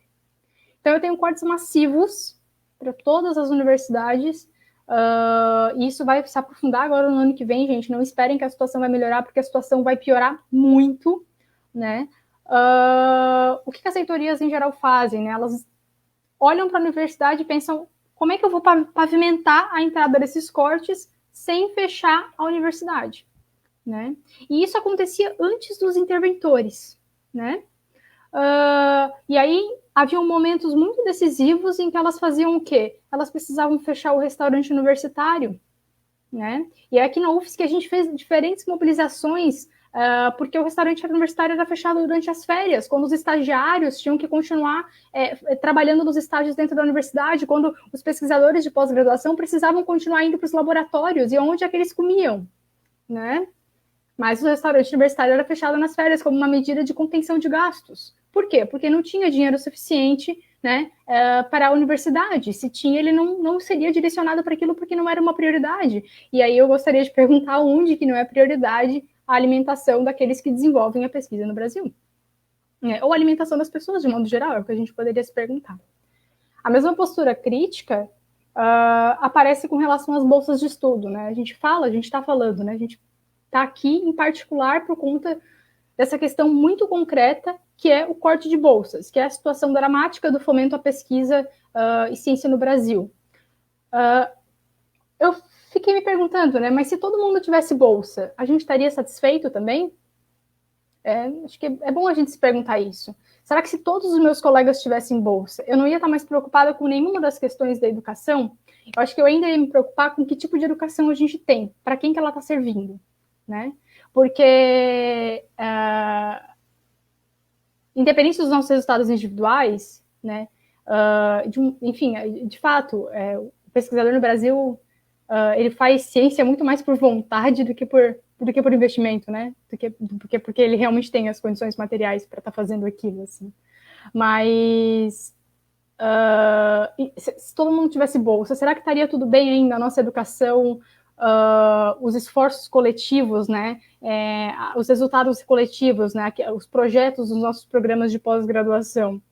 Estaria tudo bem eles serem direcionados muitas vezes para o desenvolvimento não do nosso país, mas de países estrangeiros, né? Para interesses privados, né? Enfim, tudo isso para colocar que a gente está discutindo problemas, né? Então, que são problemas latentes, são questões concretas, mas que se a gente ficar só na superfície dessas questões, a gente não chega em outros lugares que mostram questões muito mais sérias para a gente, como, por exemplo, existe um projeto de educação, existe um modo existe um projeto de educação que está sendo colocado em prática há muito tempo e que é muito problemático. Por quê? Porque ele não discute como o Brasil pode resolver problemas muito sérios como a fome, né, o analfabetismo, a miséria, o fato de que a gente não erradicou doenças que podiam ter sido erradicadas. E assim, a gente trabalha com ciência, né? A gente está na universidade, eu acho que colocar essas questões é fundamental para a gente entender que educação a gente tem. Será que a nossa educação só não consegue superar esses problemas porque ela não tem investimento? Será que é só isso? Ou será que é porque ela tem investimento, mas ainda o percalço o investimento que ela tem está investindo justamente numa educação que não quer superar esses problemas, porque está sendo porque é feita para continuar mantendo o Brasil, né, subserviente a outros países, a países imperialistas, né, para reprodução do capital. E eu sei que tudo isso, gente, parece assim uma coisa, ai, nossa, isso é coisa de comunista, né? Mas vamos investigar isso, vamos abrir um pouquinho assim a cabeça para ir olhar um pouco essas questões, porque é isso, né?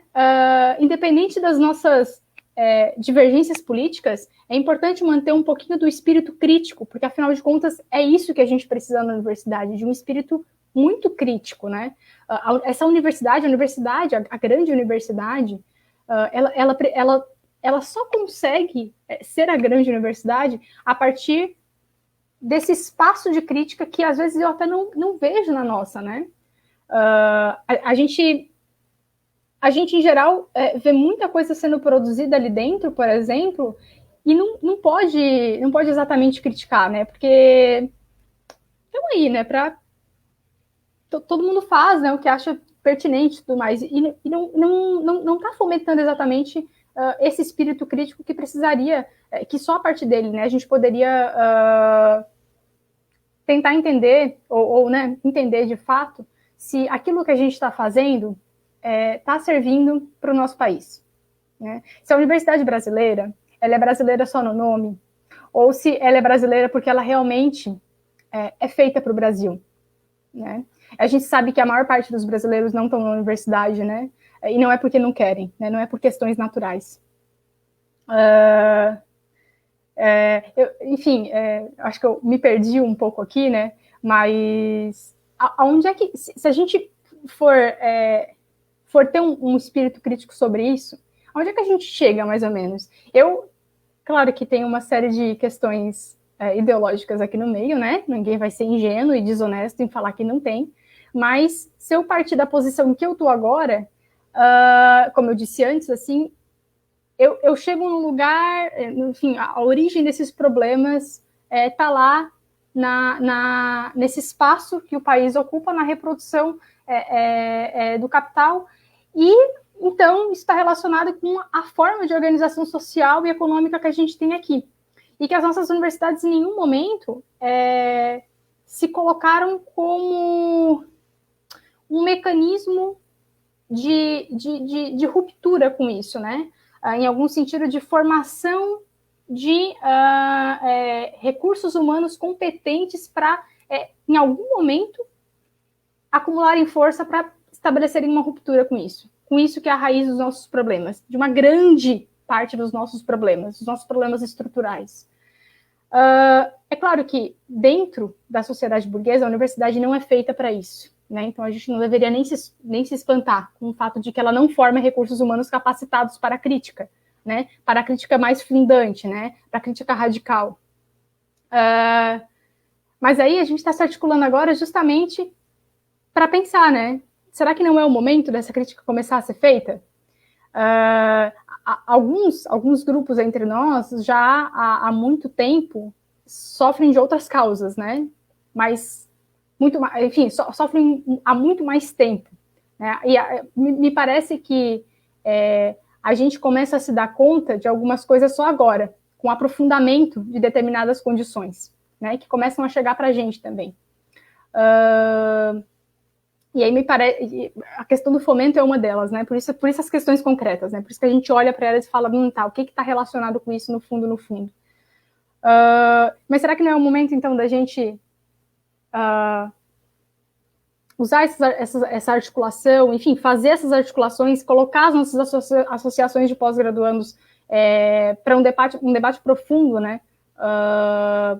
Acerca das questões que são pertinentes para a gente se esclarecer. E eu nem vou colocar aqui quais são essas questões, né? A gente colocou uma série delas aqui ao longo desse debate, né? Mas questões para a gente se esclarecer em relação não só ao porquê dos cortes, né? Ou como a gente poderia financiar a educação e tal. Mas para que a educação serve? Né? Para que ela tem servido no momento? Para que ela poderia servir? Né? Se a gente de fato está preocupado, né? Quando e eu não estou colocando a culpa, gente, por favor, né? Não quero aqui dizer que somos todos culpados, nós somos todos malvados e tal, mas é isso. Eu acho que chega um ponto que, com o amadurecimento, com as experiências, com as articulações, com conversa com os nossos colegas, com estudo de outras coisas que estão fora da nossa área de pesquisa, por exemplo, a gente chega num ponto em que uma pergunta começa a ser muito incômoda, né? Para mim, a pergunta mais incômoda é por que com tanto estudo, né? Porque com acesso à educação, porque com uma série de políticas, porque com uma espécie de tanta luta, né? A gente ainda não superou coisas dramáticas como a fome, né? Se a fome das pessoas, né, não nos move, o que nos move, então, né? E, enfim, eu estou colocando essas questões indo para um lado mais quase enigmático aqui da coisa, porque eu acho que a universidade ela vai aparecer como um mecanismo essencial, né?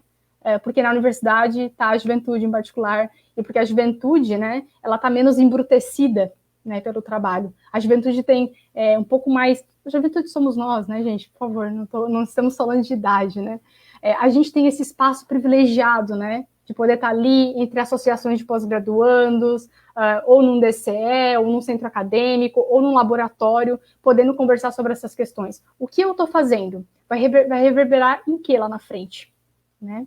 De novo, né? Estou aqui jogando questões, relacionando uma pergunta que veio com outras coisas que foram comentadas, mas eu acho que porque esse é o fundamental, né? Jogar as questões para deixar vocês encucados, né? Eu espero que todo mundo, nos próximos dias, fique pensando sobre por que a fome existe no Brasil, né? Para além dos cortes, né? Por que os cortes existem, mas por que a fome também existe, né? Eu acho que esse é o sentido dessa live, eu acho que esse é o sentido dessa articulação entre APGs, e é isso. Ô, Paulo, só um pouquinho, ia só encaminhar, porque nós temos um tempo também, e aí eu queria chamar a atenção, assim, que a gente fizesse as últimas falas nossas, mais no sentido encaminhativo mesmo, em relação ao tempo. E aí, Antônio, se quiser falar, e aí já no sentido encaminhativo mesmo, nós vamos tocando. Eu tirei a Ana, mas daqui a pouco ela volta ali. Pode seguir, Antônio, já que tu já... Bom, já que eu me voluntariei meio que para começar os encerramentos, né? Eu acho que eu vou tentar fazer o meu, então. É que, na verdade, nesse sentido, eu só queria primeiro expandir algumas coisas que a Paula comentou. Quando ela fala dessa questão de responsabilidade, eu entendo muito bem no seguinte sentido, que é um processo que, querendo ou não, parte de uma certa normalização de algumas coisas que nós fomos tratando aos poucos. Não é que somos todos malvados, todos responsáveis, é dizer que todos nós temos uma certa parcela de responsabilidade pelo fato que as coisas se encontram como elas estão. Isso eu concordo, realmente. Eu acho que, na verdade, se for para pensar nos cortes, eu posso chamar a atenção para uma coisa que eu já tinha comentado, que eu costumo comentar às vezes, quer dizer que eles são uma demonstração de um problema maior. Na antiga gestão da PG, que agora passou para cá, estávamos começando a tentar conversar sobre um auxílio emergencial feito das universidades, que as universidades poderiam passar para os seus alunos, de pós-graduação particularmente. Não uma bolsa, mas um auxílio mínimo, no que diz respeito de subsistência básica. Eu acho interessante o que a Paula falou nesse sentido, por motivo de eu acabar querendo entrar na conversa, foi porque eu fico pensando que, de fato, a universidade tem um potencial muito grande no sentido de garantir melhores condições, condições melhores de vida até para os alunos de pós-graduação. Só que pensar nisso vai totalmente contra essa lógica que nós temos, principalmente uma lógica capitalista, na verdade, de qual seria a função das universidades, qual seria a questão das universidades existirem. Qual seria a função quais seriam os deveres dessa instituição para com seus alunos? A verdade é que eu acho que isso implica dizer outra coisa. A luta das APGs e a luta de todos os movimentos estudantis agora, eles se confraternizam muito com várias outras lutas sociais que estamos vivendo agora. Quando a gente pensa porque tem fome no Brasil ainda, isso se expande para além da questão dos cortes da pós-graduação e deveria se expandir. Porque, na verdade, estamos todos alinhados em um único... Estamos todos alinhados em objetivos muito mais comuns, e no final um único objetivo, que é tentar construir condições de vida, de pesquisa, de existência melhores, para todos, no nível nacional, até além disso. Eu posso estar expandindo um pouquinho demais o leque agora, mas o que eu quero dizer é, nós da PG temos, eu acho, um certo dever de continuar dialogando e nos mobilizando junto com movimentos e entidades sociais de outras categorias. E levar essas conversas, essas discussões para outras áreas. Fora até um pouco fora, inclusive, da área da pós-graduação. Porque no final, estamos todos falando da mesma coisa.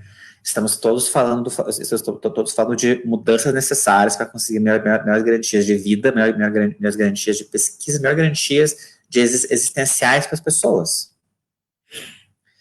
Nesse sentido, se for encerrar de alguma forma, é pensar no seguinte: esses cortes são parte de um projeto muito maior, que se expande além das próprias universidades.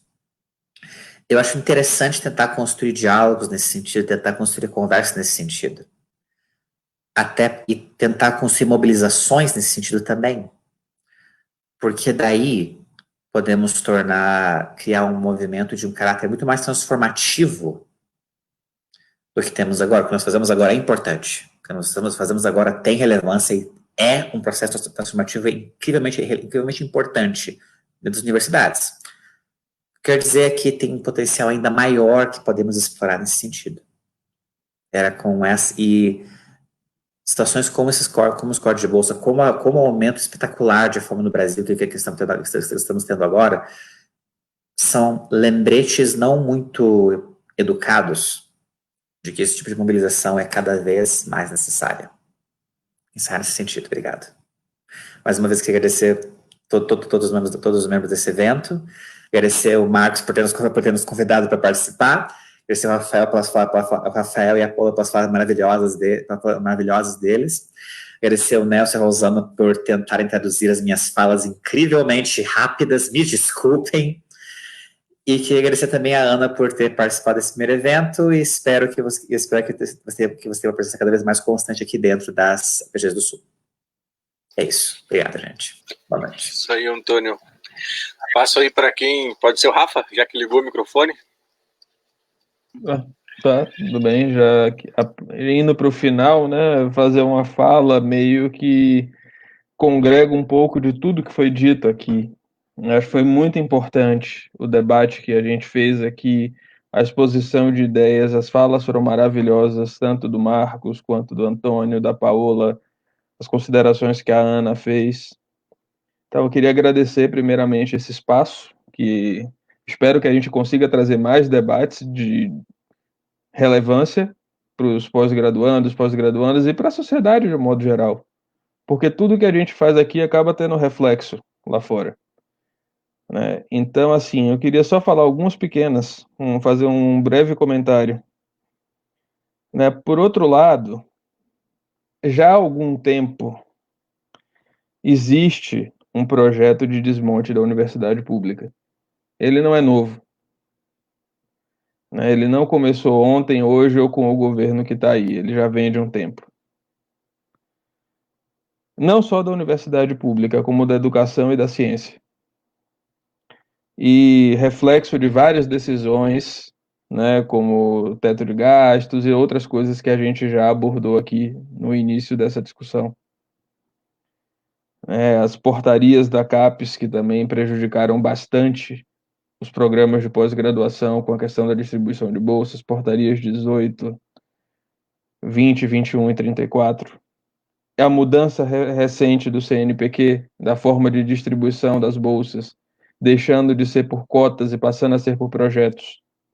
Isso também prejudicou bastante, principalmente aqueles programas de pós-graduação menos estabelecidos. Então, isso é uma coisa importante. Há toda uma questão que a gente já abordou aqui quando eu falei de não termos o reajuste de bolsas há 7 anos, pela importância que a bolsa de estudos tem para nós, pós-graduandos, por ser nosso meio de subsistência e o meio de manter a nossa pesquisa ativa e funcionando. Só que, como a Paola bem falou, e tem muita gente que está fora da universidade e que deveria estar dentro da universidade e não está por não ter acesso aos meios para tal. É o reflexo da sociedade desigual que a gente vive. Então, é uma coisa que eu concordo bastante com o que ela falou. A gente tem que trazer isso sempre à discussão, isso tem que estar sempre presente, porque é uma realidade. Infelizmente, é a realidade nua e crua desse país. E a isso, quando a gente vê uma postura autoritária por parte do governo, de querer nomear reitores / interventores, só pode dar nisso. Desmobilização, perda de força das entidades, das categorias. Tudo isso é bem orquestrado, tudo isso é feito para tirar a nossa capacidade de nos mobilizar. E eu acho que a gente tem que estar aqui também mostrando que não, que a gente tem motivo para estar aqui e motivo para estar aqui mobilizados. A gente não pode estar desmobilizado. Mais do que nunca. Até porque a situação para os anos que estão vindo é muito pior do que o que está aqui hoje. Então, a gente tem que estar atento a isso, né? Cabe às APGs trazer esse debate para o centro da discussão. É um debate de importância fundamental para toda a sociedade, não só para a gente, pós-graduando. Então, eu acho que é muito salutar a gente ter um espaço como esse, onde a gente pode estar aqui debatendo, discutindo, trazendo essas ideias, né? A gente tem que levar também essa discussão para dentro das nossas APGs, fazer esse debate com as nossas bases, conversar, dialogar, construir. Eles querem destruir. Cabe a gente resistir e não deixar que destruam o pouco que a gente ainda tem. E eu encerro por aqui, mais uma vez agradecendo a todos, agradecendo as pessoas que estão assistindo também esse debate, agradecer o Nelson e a Rosana pela paciência em tentar decifrar tudo aquilo que a gente está falando aqui com tanta vontade, com tanto entusiasmo. E uma boa noite a todos. Isso aí, Paola, Ana, últimas palavras. Quem que começa aí? Você que caiu, Ana, caiu de falar? Pode falar, depois eu falo. Posso ir? Eu não tenho muito mais, a gente. Acho que eu já falei muito. Vai bater num sentimento de culpa por ter falado demais. Mas, de novo, eu só quero, na verdade, colocar assim que quando a gente critica, né, a atuação, por exemplo, das gestões, quando a gente critica aparelhamento, quando a gente critica a entidade nacional, quando a gente critica o governo, a gente não quer fazer nada disso sem tentar discutir qual, então, é o melhor caminho, né? Qual é o futuro, etc. O que a gente gostaria de colocar no lugar. Então, não é uma coisa meramente discursiva, né? A gente tem que atuar para transformar isso que a gente está dizendo que não está bom. Eu acho que é isso que a gente está tentando fazer aqui, é isso que a gente tenta fazer nas nossas APGs, e a gente, com certeza, nenhum de nós aqui provavelmente se limita à atuação nas APGs.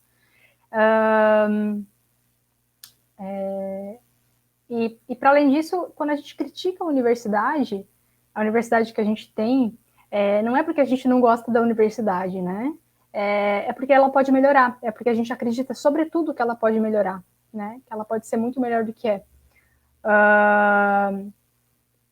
Enfim, eu acho que é um pouco isso, assim. Eu estou colocando isso só para não parecer que é tudo muito negativo e que então tudo é ruim, é só isso mesmo.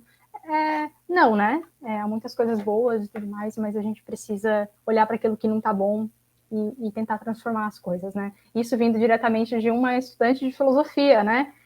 Já que os filósofos costumam só interpretar o mundo, né? A gente está tentando ser aquela parte dos filósofos que não só querem interpretar o mundo, mas querem também transformar o mundo. Vamos lá. Quero agradecer, então, o pessoal que está aqui, ao Rafa, ao Antônio, a Ana, ao Marcos, né, que convidou a gente lá no início para estar fazendo essa articulação, aos nossos intérpretes, né, ao Nelson e à Rosana, por conseguirem fazer a transcrição dessa fala. Eu acho que eu falo muito rápido, né, então eu peço desculpas a vocês já de antemão. E é isso, assim. Eu gostaria só de fechar dizendo para todo mundo assim que está assistindo a gente que às vezes, acho que tem muita gente das APGs assistindo a gente de modo geral, né? Acho que a mensagem principal é que às vezes é muito difícil, né, a gente conseguir fazer tudo isso quando na verdade a gente gostaria ou a gente precisaria estar escrevendo um artigo, aumentando nossa produtividade, desenvolvendo, né, o rito de passagem para construir as nossas carreiras acadêmicas. Então é muito difícil, né, a gente conseguir equilibrar as coisas entre o que a gente, entre um projeto de transformação e aquilo que se demanda, né, concretamente do nosso trabalho. No entanto, eu incentivo todo mundo, assim, a pegar esses problemas na mão, né, pegar esses problemas para si, porque se a gente não fizer isso, ninguém vai fazer, e porque entre todas as camadas da sociedade, talvez nós sejamos os menos aqueles com menos dificuldade, né? Porque a gente tem um pouco mais de tempo do que o trabalhador que passa 9. A gente sabe que a jornada de trabalho é de 8 horas, mas o trabalhador fica 10 horas na rua. né, quando não mais. Então, a gente tem um pouquinho mais de condições materiais para estar atuando na transformação das coisas. Então, é difícil para a gente, mas se não nós, quem? Né? Então, peguem os problemas para si. É difícil, dá dor de cabeça, mas vamos que vamos, assim, que eu acho que juntos, né, aos poucos a gente consegue ir politizando e concentrando forças. Isso que é o principal, a gente precisa concentrar forças para fazer alguma coisa. Sem concentrar forças, a gente realmente não vai transformar nada, e por enquanto a gente está no processo de concentrar forças. É isso. Boa noite para todo mundo. Isso aí, Paola. Ana, últimas palavrinhas e também depois eu vou fechando daí. Então, faço das palavras da Paola as minhas. Estamos fortes, estamos atentos, estamos mobilizados, articulados em prol do movimento estudantil, acadêmico, democrático, para a manutenção da nossa democracia e autonomia. Obrigado a todos que disponibilizam um pouquinho do tempo para esses movimentos, para estar participando, para fazer isso continuar vivo, né? Porque é a partir dos movimentos, das bases que a gente consegue conquistar e que conquistamos já o que temos e que vamos conseguir conquistar ainda mais. Nosso país está na marcha ré, mas vamos manter a esperança de que vamos conseguir contornar, que vai dar certo, que vamos ter carreiras brilhantes e que somos agentes transformadores nessa sociedade. Então, obrigado principalmente às pessoas que tiram, né, um tempinho para estar ouvindo, para estar participando, isso é muito importante. Obrigado, tá, pelo convite, estaremos sempre juntos aqui. Boa noite. Isso aí, Ana. Valeu pela presença. Eu vou terminar rapidinho mesmo, porque a única forma de eu agradecer o trabalho do Nelson e da Rosana é ficando quieto, né? Mas a Paula botou uma questão: por que tem fome no Brasil, por que tem analfabetismo, por que tem falta de saneamento básico, por que a gente ganha tão pouco? O salário mínimo é 1.000 pila, o Diese coloca que o salário mínimo deveria ser de 4.300 e pouco. O Rafa tocou ali, sabe quanto é que um professor do instituto ganha, Rafa? Menos que um salário mínimo. Ganha 4.300 pila. Então, a coisa tá feia, mas essa coisa feia não pode nos desmobilizar. Acho que esse é o papel mais importante que a gente vem construindo nas APGs do Sul, tocar em questões centrais, chamar os colegas, camaradas. Se algum tempo atrás, como a Ana falou, a gente ouvia do pai e da mãe lá quando era piá, estudo para não passar pelo que eu passei. Isso acabou, meus camaradas. Isso não é um problema no sentido de que deva nos desmobilizar. Na verdade, deve nos mobilizar, porque desde aquele período também em que nossos pais diziam isso, a coisa também já não estava muito bem. Então, acho que o importante é que a gente consiga nos organizar, potencializar as APGs, procure a sua APG na sua universidade, potencialize o trabalho dos colegas, se organize, porque quando aparece um corte, quando aparece uma crise mais forte, aí a gente lembra das instituições de representação. Em nenhum momento aqui a gente quer enfraquecer a NPG. Pelo contrário, a NPG é fundamental. A UNE, a União Nacional dos Estudantes, é fundamental para a organização dos estudantes no país. Ela precisa ser forte. O que a gente vê é que as últimas gestões estão enfraquecendo. Estão enfraquecendo e não estão dando o verdadeiro peso que essa instituição deveria ter. Então, estamos aqui nos organizando, agradecemos a participação dos colegas, as APGs do Sul seguimos conversando, vamos fazer outras atividades. Como eu falei no início, nós estamos debruçados sobre o tema do financiamento e ele precisa ser esmiuçado nos detalhes e dentro da estrutura profunda que o afeta, e acho que a Paula tinha tocado nisso em alguns aspectos. No geral é isso, gente. Uma boa noite, obrigado para quem ficou até agora aqui nos ouvindo e participando. A gente pegou poucas conversas, aliás, poucas respostas ali e perguntas no chat, porque de fato as falas são muito longas e acabam a gente tendo que escolher uma ou outra. Certo, gente? Uma boa noite. Valeu e seguimos.